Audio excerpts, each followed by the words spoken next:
Es un honor siempre servir al Señor a través de servirles a ustedes.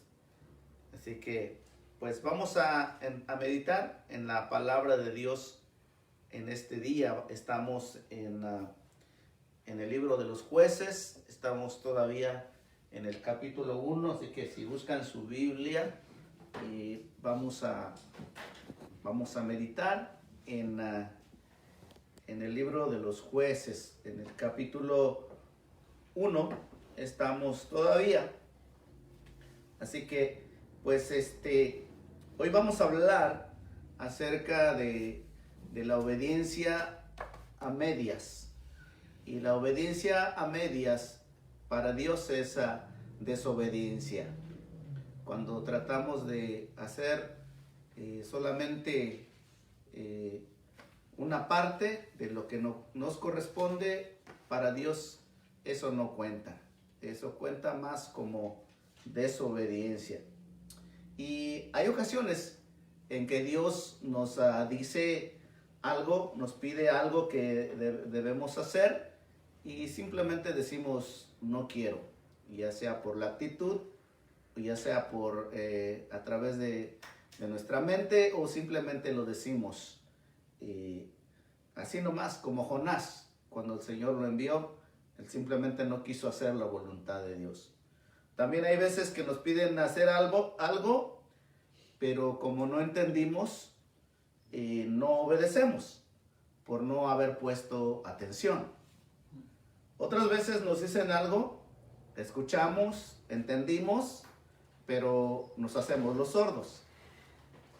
Y también hay otra forma, cuando Dios nos pide algo, nos pide que hagamos algo y lo hacemos, pareciera como si estuviéramos obedeciendo a Dios, pero lo estamos haciendo a nuestra manera.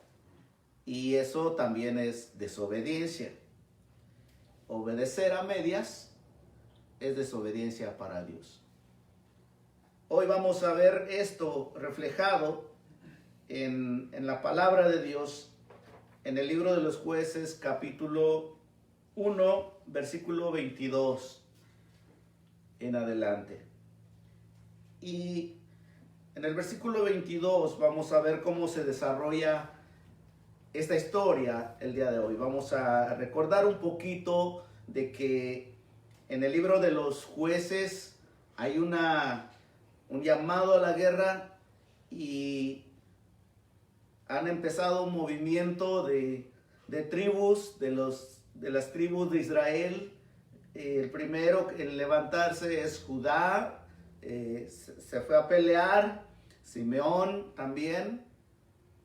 Y así llegamos aquí con la tribu de José en el versículo 22. Y dice la palabra de Dios así: la tribu de José, por su parte, subieron contra Betel, pues el Señor estaba con ellos. José, una vez más, es una de las tribus de Israel, de los que conforman de las 12 tribus. Esta tribu se levanta y dice la palabra de Dios que Dios estaba con ellos, así como Dios estaba con Judá, como Dios estaba con Simeón.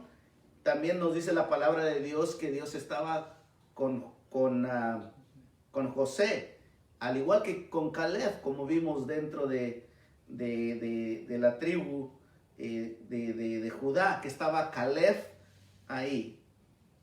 Y dice la palabra de Dios que subió a pelear contra los cananeos y subió contra una ciudad llamada Betel. Y es algo que les quiero, recordar, que cada vez que vemos las palabras, los nombres de las ciudades en la Biblia, la mayoría de ellas tienen un significado. Cada ciudad tiene un significado. En este caso, Betel. Y Betel se le puso así, y se llama y se traduce como casa de Dios. Y vamos a ver quién le puso esto. Vamos rápidamente en Génesis capítulo 28. Génesis capítulo 28, versículo 16. Nos dice quién le puso este nombre. Dice así la palabra de Dios. Al despertar Jacob de su sueño pensó, en realidad el Señor está en este lugar y no me había dado cuenta. Con mucho temor añadió, qué asombroso es este lugar. Es nada menos que la casa de Dios. Es la puerta del cielo. Entonces encontramos el versículo 18. A la mañana siguiente, Jacob se levantó temprano, tomó la piedra que había usado como almohada, la erigió como una estela y derramó aceite sobre ella. En aquel lugar había una ciudad que se llamaba Luz, pero Jacob le cambió el nombre y le puso Betel. Entonces, vemos aquí que el Señor le da una promesa a Abraham de que esta tierra sería para él. Y en esa manifestación fue algo tan grande, tan enorme, tan extraordinario que él dijo, Dios está aquí. Dios está aquí y le puso Betel a ese lugar. Y entonces, ese es el nombre que llevaba, pero Dios se lo prometió a él. Toda esa tierra de Canaán, Dios se lo prometió a Abraham y por eso es que se llama, ¿cómo? La tierra prometida. Exacto, la tierra prometida. ¿Prometida a quién? Prometida a Abraham. ¿Sí? ¿Cuál era su nombre antes? Luz. Luz. Pero él se la cambió a Betel. Entonces, encontramos, ahora volviendo a Jueces, encontramos de que esta tierra, en el versículo 22, subieron contra Betel y si seguimos leyendo, dice, enviaron espías a Betel, ciudad que antes se llamaba Luz. Ahora, como les dije, las palabras que están ahí normalmente son en hebreo y es el caso de esta palabra luz. Y cuando vemos luz, no significa la luz que nosotros podíamos interpretar, sino luz es una palabra hebrea que cuando se traduce se llama los almendros, lugar de los almendros, lugar de los árboles de almendra. No es luz como lo diríamos en español. De hecho, cuando uno ve esta palabra en el original hebreo, se escribe L-O-W-S, luz. Entonces, continuando aquí, encontramos de que ese lugar se llamaba Betel porque Abraham se lo puso así. Pero en ese momento tenía el nombre de Luz. Y vamos a seguir hablando un poquito más de esto. Noten de que como Dios le había prometido, era para él. Pero en este momento vivían ahí los cananeos. Los cananeos vivían ahí y por mucho tiempo habían estado viviendo ahí. Es decir, ellos eran los paracaidistas. ¿Ustedes saben quiénes son los paracaidistas? Son aquellos que llegan a un lugar, miran un terreno y no hay nadie habitando ahí y entonces establecen su casa ahí, establecen todo ahí, se apropian de toda la tierra, pero no es de ellos. Hay una persona que es propietaria y entonces así se les llama al que viene a agarrar un terreno en México, los paracaidistas. En el DF hay muchos de esos. Vamos a Génesis nuevamente, volviendo a Génesis capítulo 15. Esto nos va a ayudar a entender mucho de lo que está sucediendo aquí. Génesis capítulo 15, versículo 16. ¿Alguien sabe dónde está Génesis? capítulo 15, versículo 16. Si ya llegaron ahí, me esperan tantito. Versículo 16. Nos dice aquí la palabra de Dios, del 16 al 19. 4 generaciones después, tus descendientes volverán a este lugar, porque antes de eso no habrá llegado al colmo la iniquidad de los amorreos. ¿Cuántas generaciones? 4 generaciones. Está hablando Dios con Abraham y le está diciendo de que se los van a llevar como esclavos, pero que los van a volver a este lugar que llamamos luz en este momento. Y volviendo al versículo 17, cuando el sol se puso y cayó la noche, aparecieron una hornilla humeante y una antorcha encendida, las cuales pasaban entre los animales descuartizados. En aquel día el Señor hizo un pacto con Abraham. Le dijo: a tus descendientes les daré esta tierra, desde el río de Egipto hasta el gran río, el Éufrates. Me refiero a la tierra de los kenitas, los kenicitas, los cadmoneos, los hititas, los fereceos, los refaitas, los amorreos, los cananeos, los gergeseos, los jebuseos. Noten ahí que todos ellos estaban habitando en estos lugares. Y dice la palabra de Dios ahí que el Señor había visto cómo la maldad de esta gente seguía aumentando. Y entonces cuando viene la destrucción, es por esa razón, llega un punto en el colmo para con Dios, que ya la maldad debe ser castigada. Y ese es el caso de esta gente. Por esta razón fueron erradicados. Por eso es que Dios quería que fueran erradicados, terminados, fulminados, porque la maldad de ellos aumentó, así como le sucedió a Sodoma y a Gomorra.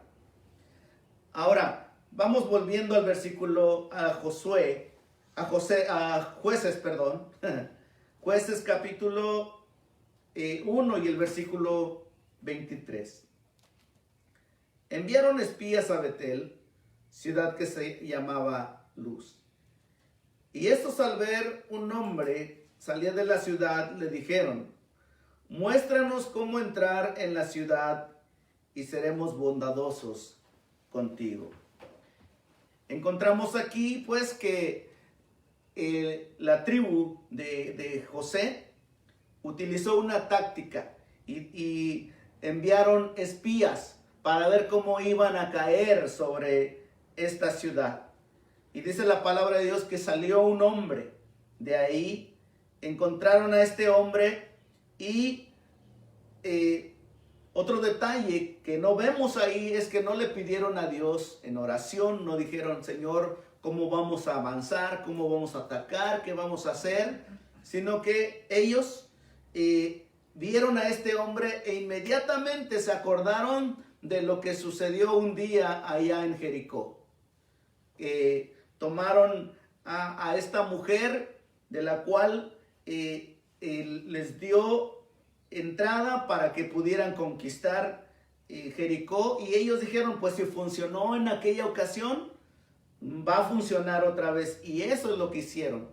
Le dijeron a este hombre: muéstranos por dónde entrar y no te vamos a matar ni a ti ni a tu familia. Eso es lo que hicieron. Y eso es también lo que hizo este cobarde, que entregó toda una ciudad para salvar su pellejo, ¿verdad? Lo extorsionaron y entonces esa fue su forma de reaccionar. Sí, entonces seguimos viendo aquí que en todo esto Dios no les dijo que hicieran esto.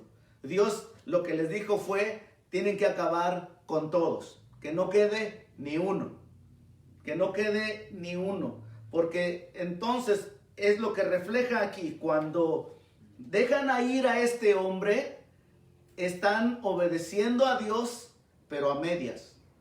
Están obedeciendo a Dios a medias porque no hicieron conforme a la voluntad de Dios. no hicieron lo que Dios les había dicho, que habían que terminar con todos, sino que dejaron a uno, dejaron ir a uno. Y vean, vamos a seguir leyendo el versículo 25. Aquel hombre les mostró cómo entrar en la ciudad, y ellos la conquistaron a filo de espada, pero al hombre y a toda su familia les perdonaron la vida. Y ese hombre se fue a la tierra de los hititas, donde fundó una ciudad a la que llamó Luz, nombre que conserva hasta el día de hoy. Y cuando dice hasta el día de hoy, es cuando se terminó de escribir esta palabra, no hasta el día de hoy. Pero noten lo que hizo este hombre. Al hombre y su familia, al que dejaron ir, se fue a otro lugar y fundó una ciudad y le volvió a poner el mismo nombre, Luz, que significa Luz Almendros. Y en ese lugar se volvió a establecer esta gente que vino a ser una ciudad. Ahora veamos los que siguen. Vamos viendo todo lo que la palabra de Dios dice. Vamos observando cada una de estas cosas y al final veremos cómo estas cosas nos ayudan, nos aplican a nosotros. Cómo podemos entenderlo para nuestra propia vida. Tengan paciencia conmigo. Vamos al versículo 27 y 28. Pero los de la tribu de Manasés no pudieron expulsar a los de Bet-Seán y de Tanac con sus respectivas aldeas, ni tampoco los habitantes de Dor, Ibleam y Megido con sus respectivas aldeas, porque los cananeos estaban decididos a permanecer en esa tierra. Ahora noten de que hay algo progresivo aquí. Primero, Judá ya no pudo conquistar. Y luego vamos con los de la tribu de José. Ellos hicieron un pacto, hicieron un negocio con este hombre al cual dejaron ir.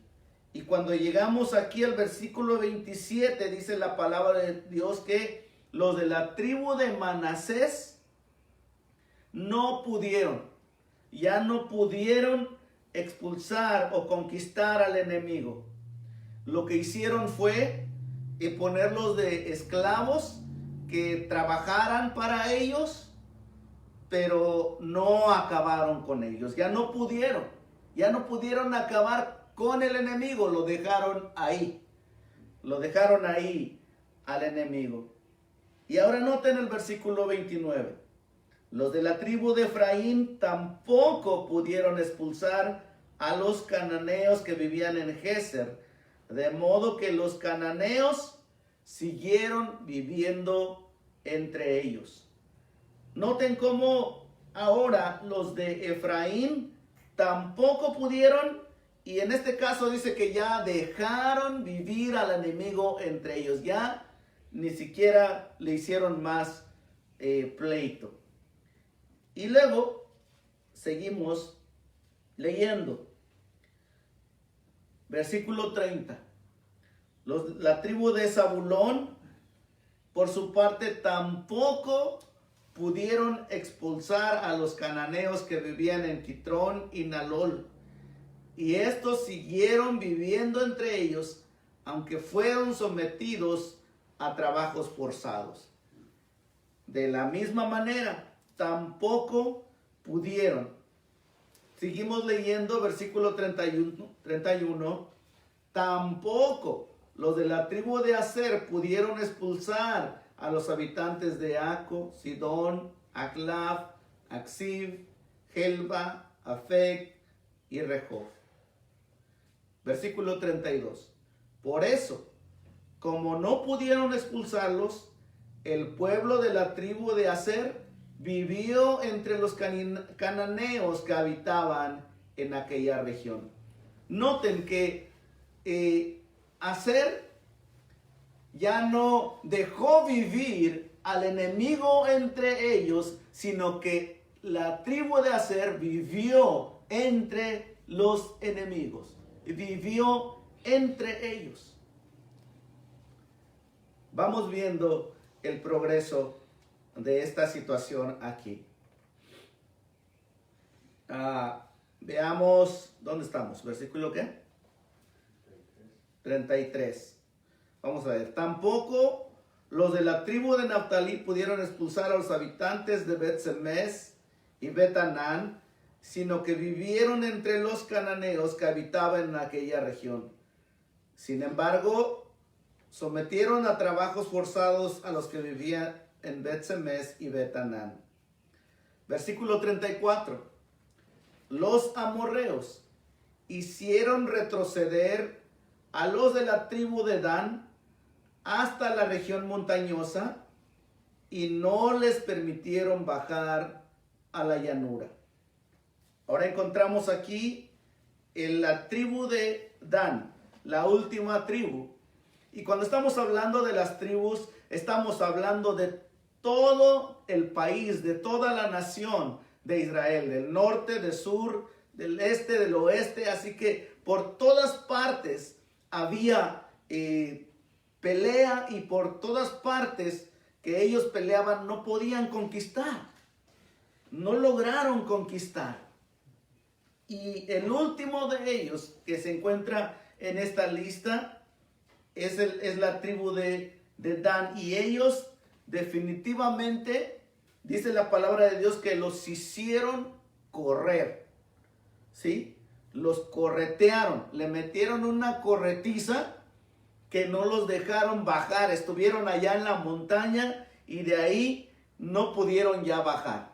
Los tenían completamente dominados. Los tenían completamente asustados. Se quedaron ahí. A este grupo, a esta tribu les fue peor. El enemigo los correteó a ellos. Y es interesante que cuando vemos en la palabra de Dios al final, como Dios conoce el final de la historia, ¿verdad?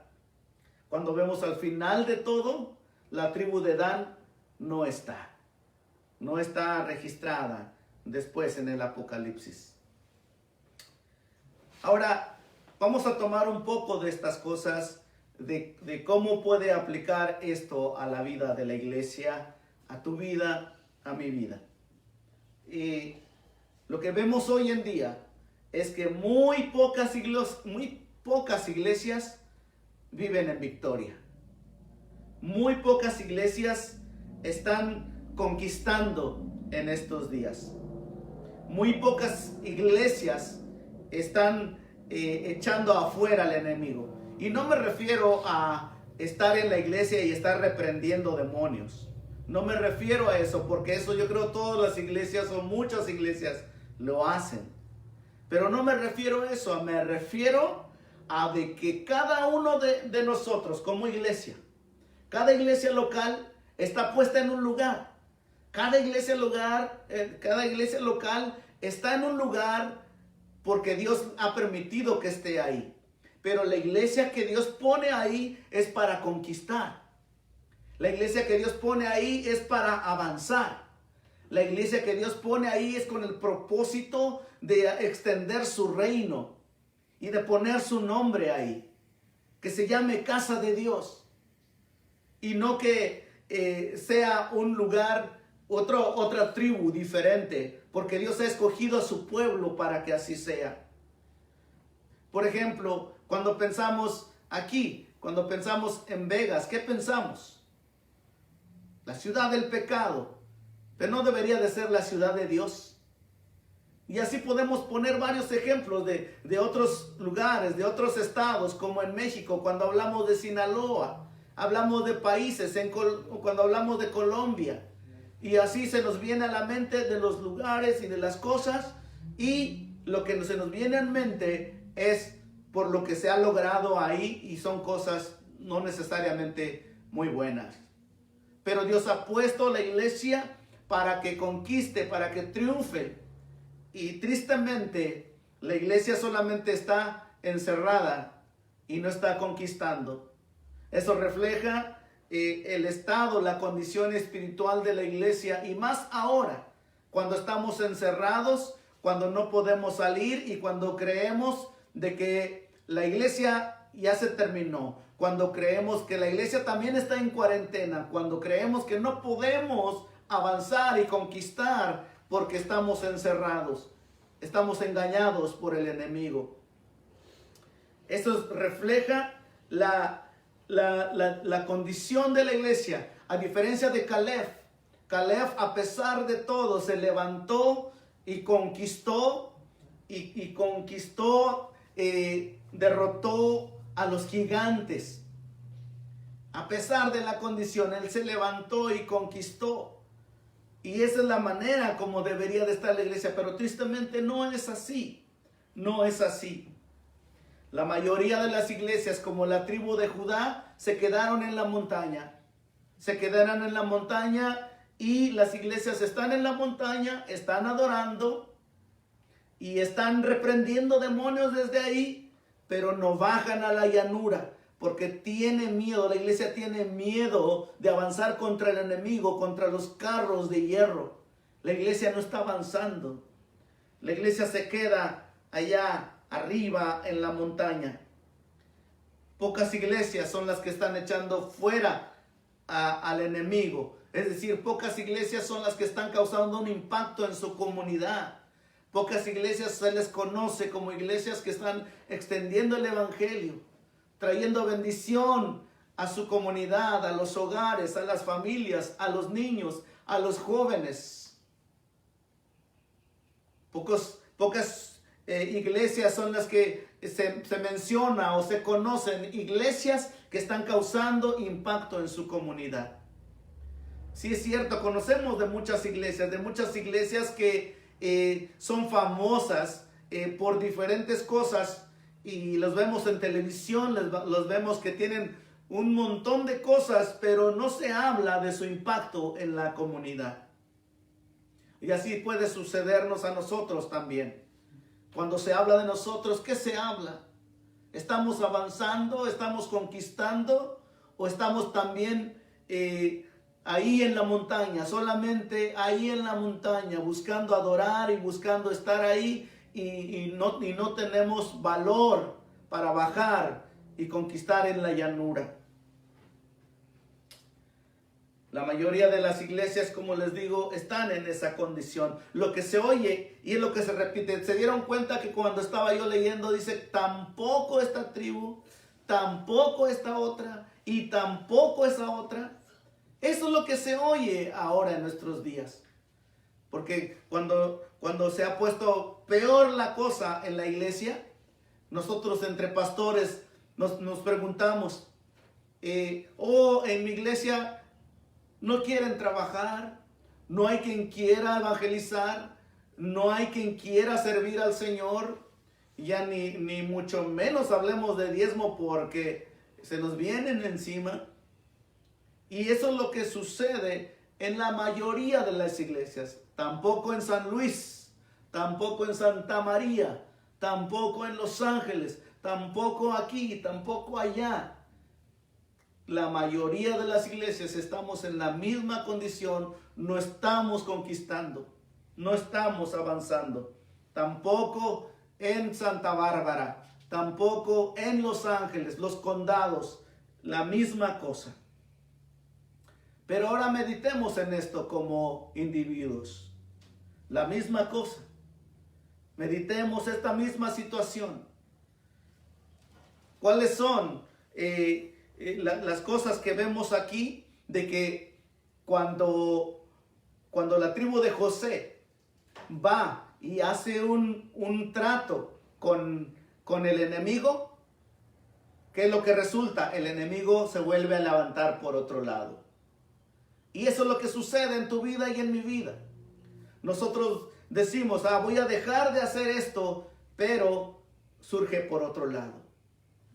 Cuando estamos luchando con un pecado y hacemos un trato con él y decimos, bueno, ya no voy a hacer tanto de esto, voy a hacer de esto. Pero no lo sacamos completamente. Ahí está. No lo echamos fuera. Y por la misma razón es que el enemigo nos tiene dominados, nos tiene intimidados y no podemos contra él, porque todavía hay lucha dentro de nosotros por haber hecho concesión con el enemigo, haciendo un trato con el enemigo. Las otras tribus tampoco pudieron aquí, tampoco pudieron allá. Y eso también refleja tu vida y mi vida. Tú miras la vida y la familia de Mario y dices, tampoco Mario está poniendo el ejemplo. Voy a usar el nombre de mis hermanos que son líderes en la iglesia. Tampoco Jaime, tampoco Marcelino, tampoco Miguel, tampoco Freddy. Y así, y nos excusamos y decimos, ellos tampoco pueden. Pero tenemos que levantarnos y conquistar. Cada uno de nosotros, Dios nos está llamando para conquistar y triunfar en nuestra propia vida. Tampoco en la lujuria, tampoco en la pornografía, tampoco en la hipocresía, tampoco en el chisme, tampoco en la vanidad. Y tantas cosas que están dentro de nosotros que no podemos porque no los echamos fuera completamente, sino que vuelven y nos dominan.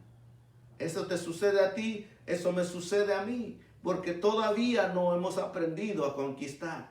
Y no vivimos una vida victoriosa porque el enemigo nos tiene dominados. Algunos de nosotros no solamente no podemos contra él, sino que nos hemos metido ahí con él. Nos hemos metido a habitar ahí con él. Todas las costumbres que el mundo, es decir, el cosmos, hablando de las cosas, cuando hablamos del mundo, hablamos de las cosas del mal, hablamos lo que va en contra de Dios. Estamos practicando las mismas cosas y vivimos entre el enemigo. Ya ni siquiera luchamos, vivimos entre el enemigo. Y luego nos ponemos a preguntar por qué nos va como nos va, por qué estamos derrotados, por qué estamos oprimidos, por qué estamos en la condición que estamos, pero no nos damos cuenta que estamos viviendo dentro del territorio del enemigo y no hacemos nada. Esto es una tristeza porque tampoco aquí, tampoco allá, tampoco en estas cosas, y tú sabes a lo que me refiero, no es necesario dar la lista de cosas porque tú y yo sabemos en qué áreas hemos dejado que el enemigo nos domine y según lo tenemos controlado, pero sabemos que ahí está. Sabemos que de cualquier momento se puede manifestar. Y esto es todo lo que estamos hablando aquí. Es una introducción de lo que va a pasar en el libro de los jueces. Cada una de estas tribus que no fueron dominadas, cada una de estas tribus que no fueron eliminadas, se van a levantar y van a pelear contra el pueblo de Dios. Y van a dominar al pueblo de Dios. Así sucede en tu vida y en mi vida cuando Dios nos está diciendo que hagamos algo y lo hacemos a medias, lo hacemos para tapar el ojo, lo hacemos para que los demás nos vean, pero sabemos que adentro no hemos hecho una obediencia completa. Eso va a traer retribución sobre nosotros. Eso va a traer consecuencias en tu vida, en mi vida, por no obedecer a Dios. Eso es lo que sucede en la vida del cristiano. Medita en esto porque esto es algo importante, hermano. Me estaba recordando, el otro día estaba caminando en oración, una caminata de oración aquí en Océano. El Señor me recordó una palabra que está en Hechos capítulo 26, versículo 16 y el versículo 18. Y dice la palabra de Dios: levántate, ponte sobre tus pies, porque tú vas a ser testigo de mi poder. El Señor dijo esa palabra al apóstol Pablo cuando él no quería nada con Dios. Levántate, ponte sobre tus pies, porque tú vas a ser testigo de mi poder. Y luego el versículo 18 dice, déjenme recordar, para que abra sus ojos de las tinieblas a la luz, del poder de Satanás a Dios, y que por la fe en mí, dice Jesús, reciban el perdón de pecados. Esa palabra me la dio el Señor hace más de 20 años.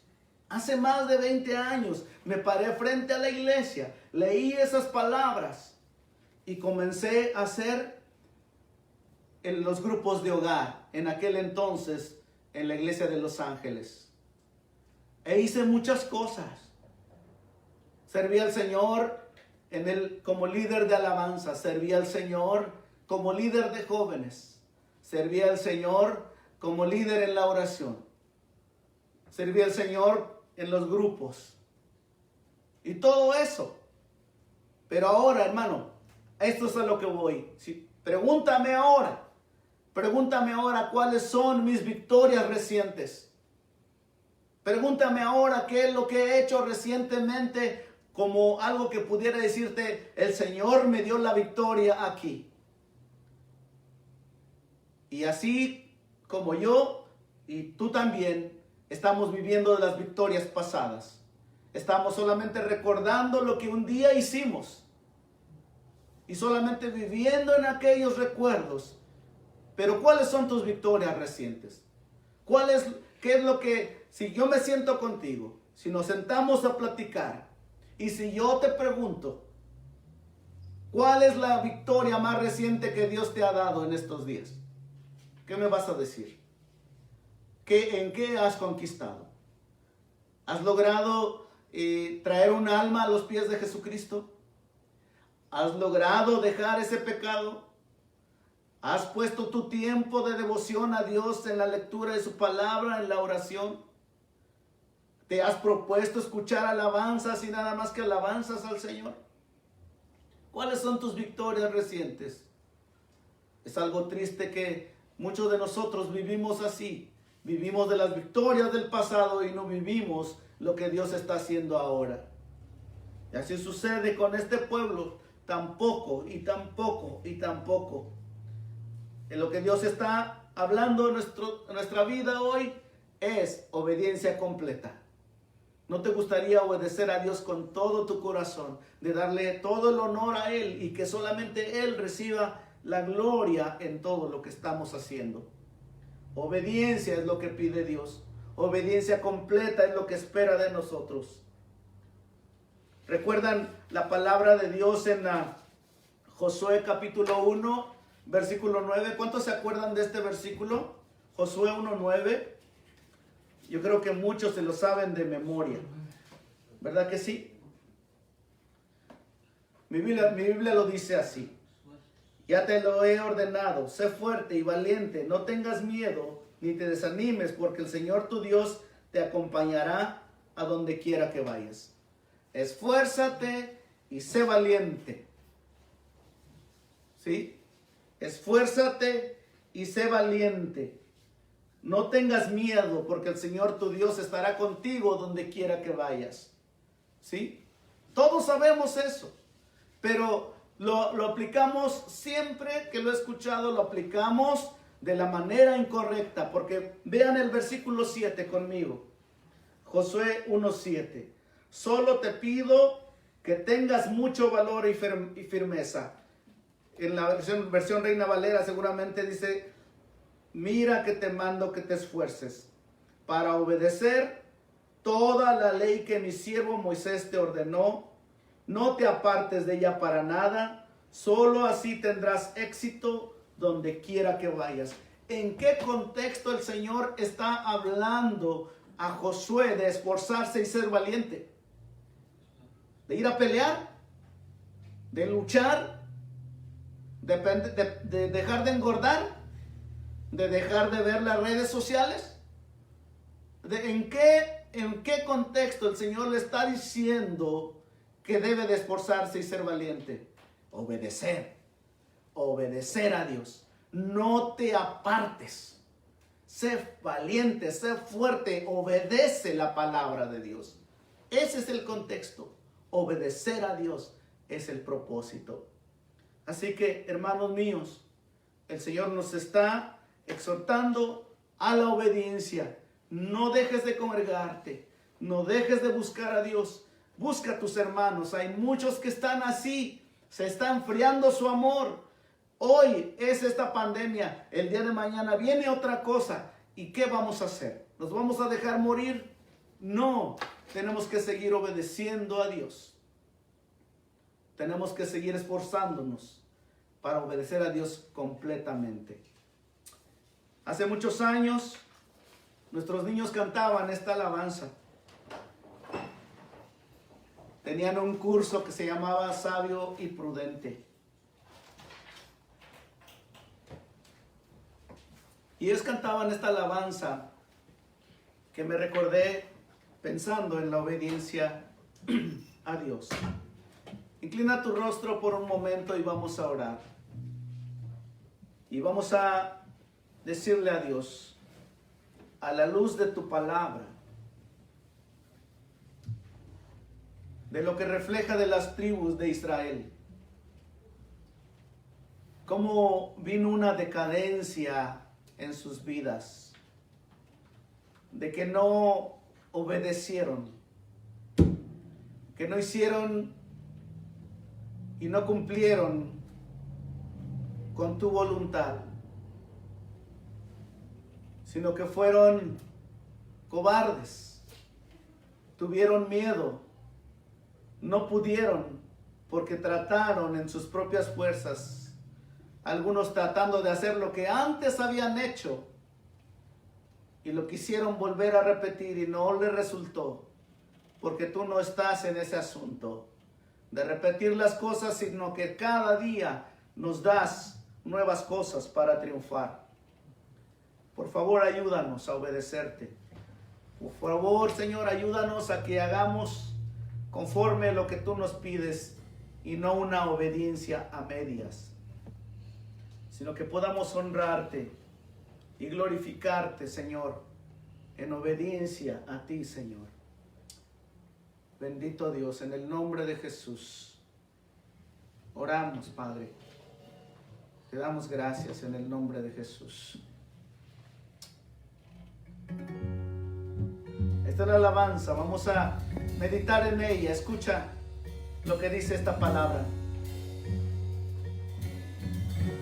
De mañana oraré, te diré cuánto te amo, tu palabra leeré y en ella meditaré.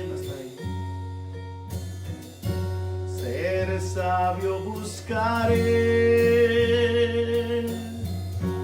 confiando en tu palabra, y prudente podré ser, obedeciendo tu ley. Yo prometo serte fiel y no olvidar tus mandamientos. En obediencia viviré hasta lograr ejemplo ser. Día a día oraré, día a día buscaré ser como Jesús.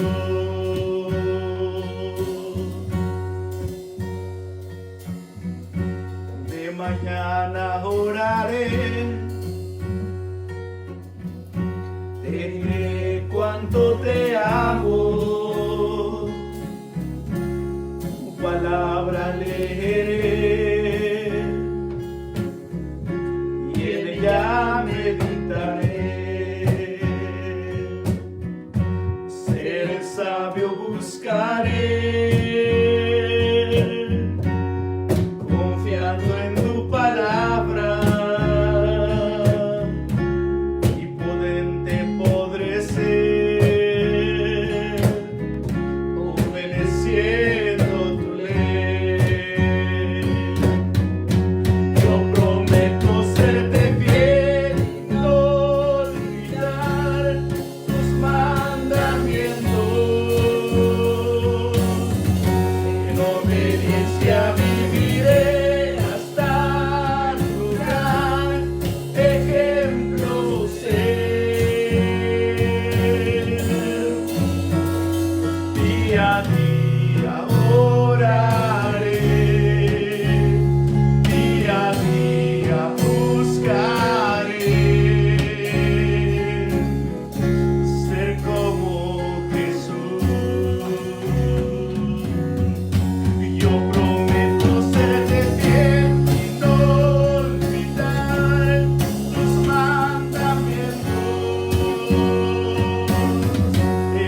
Permite que de esta manera podamos hacerlo.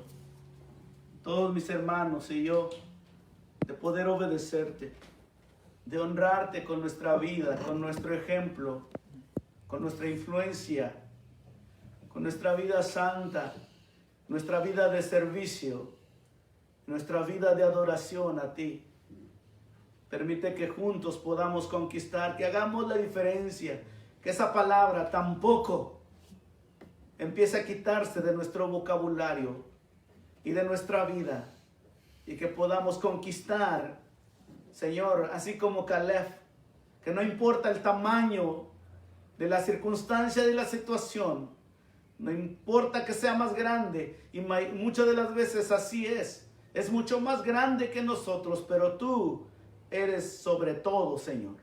Tú eres poderoso, Señor, y por lo tanto nuestra esperanza está en ti. Y Señor, ayuda a tu pueblo, que así podamos conquistar para la gloria de tu nombre. En el nombre poderoso de Jesús oramos. Amén. Amén. Dios me los bendiga, Dios los guarde, que Dios esté con ustedes en todo tiempo. Cuídense, por favor, que Dios los guarde. Amén.